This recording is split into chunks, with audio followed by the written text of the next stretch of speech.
전략 포인트 짚어보는 시간입니다. 선물 시장부터 살펴보겠습니다. 지금 선물 지수 플러스권입니다. 261.35포인트 선의 움직임. 지금 장중 고가를 기록을 하고 있는 선물 시장이고요. 지금 외국인 투자가들도 선물 시장에서는 매수세가 들어오고 있는 그 상황입니다. 983계약으로 집계가 되고 있습니다. 유진투자 선물 김대영 연구원과 살펴보겠습니다. 연구원님 안녕하세요. 네, 안녕하세요. 네, 추가적으로 좀 위쪽으로 바라볼 수 있는지 오늘장 변수들 하나하나 살펴주시죠. 네, 어제 지수 선물이 260포인트에서 지지력을 형성해줌에 따라서 단기 저점이 260포인트 정도로 확인된 상태로 보시면 될 것 같습니다. 오늘 같은 경우도 그 반등 여력을 좀 확인해야 될 차례로 보이는데요. 일단 정책과 실적 모멘텀이 대기하고 있기 때문에 최대 상승 여력이 262.5포인트에서 263포인트 정도로 나오는 상태로 보입니다. 외국인이 어제 4,000계약 정도로 순매도하면서 3년을 연속으로 매도 우위를 이어나갔는데요. 미결제 약정의 증가가 600계약 정도에 불과했기 때문에 전매도와 신규 매도가 중첩된 결과로 보입니다. 중기 세력의 신규 매수가 관찰되지 않고 있다는 점에서 외국인의 선물 거래는 지수에 좀 단기적으로 좀 부정적으로 작용할 가능성이 높은데요. 오늘 개장 초에도 매수세가 유지되고는 있지만 장후반까지 매수폭을 강화한다고 하더라도 종가 기준으로는 매일 일별 기준으로는 수급 불확실성이 유지되고 있는 상태이기 때문에 긍정적으로 보기는 좀 아직까지는 좀 어렵다는 판단이고요. 따라서 외국인이 선물 매수에 나서는 경우에는 이를 추종하기보다는 이를 활용한 고가 매도가 바람직한 상태로 보입니다. 한편 오늘부터 7월 금통일까지 외국인의 선물 거래나 옵션 만기보다 최경환 부총리의 인사청문회와 7월 금통일에 주목할 필요가 있는데요.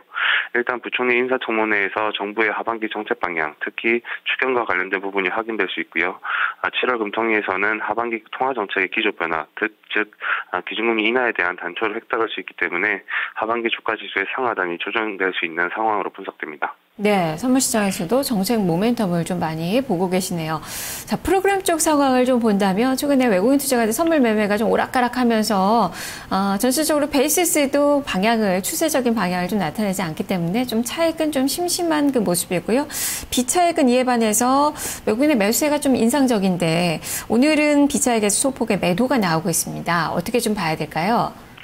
일단 그 삼성전자부터 말씀드리면 삼성전자가 2분기 실적 부진에도 불구하고 개장 초 외국인의 비차익 프로그램 매수세가 유입되었던 모습을 관찰이 됐습니다. 그렇기 때문에 삼성전자 실적 부진이 어느 정도 시장에 선반영된 모습이고요. 외국인의 비차익 프로그램 매수 같은 경우도 최근까지 일별 기준으로 본다면 비차익 매수세를 유지하고 있기 때문에 오늘 개장 초반에 비차익 매도 전환에 대해서는 좀 더 시간을 두고 지켜볼 필요가 있는 것 같고요. 특히 달러 환율 측면에서 본다면 환율이 지금 1,011원까지 상승폭을 확대함에 따라서 오늘 같은 경우가 그 외국인의 비차익 매수가 장중에 점진적으로 확대될 가능성은 여전히 있어 보입니다. 특히 비차익 매수가 시장을 지지해주고 있는 상태이기 때문에 옵션 만기일까지를 좀 길게 본다면 만기 당일에도 부정적인 만기 효과의 가능성은 좀 낮은 것으로 평가를 하고 있습니다. 네, 외국인의 비차익 매수가 아직까지는 유효하다라는 그 시각이시네요.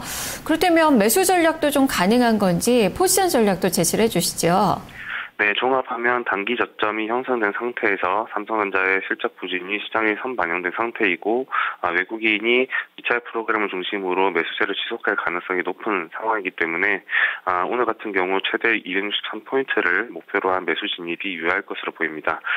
다만 최경환 후보자의 청문회에 따라서 금리와 환율 등 거시경제 변수가 변동성을 확대할 가능성이 있기 때문에 투자 기간은 짧게 진입 강도는 좀 얇게 포지션을 가져가시는 것이 위험관리 차원에서 바람직한 것으로 보입니다. 네, 여전히 그러자면 데이 트레이딩 전략은 그대로 유지를 하고 계시는 건가요? 네, 그렇습니다. 네, 말씀 잘 들었습니다. 네, 감사합니다. 네, 여전히 좀 짧게 가져가 보자. 다만 매수 전략은 유효하다. 목표치는 263선까지는 좀 두고 매매 전략 세워봐도 좋겠다라는 의견이 제시가 됐네요. 김대영 연구원과 함께 선물시장의 전략을 알아봤습니다.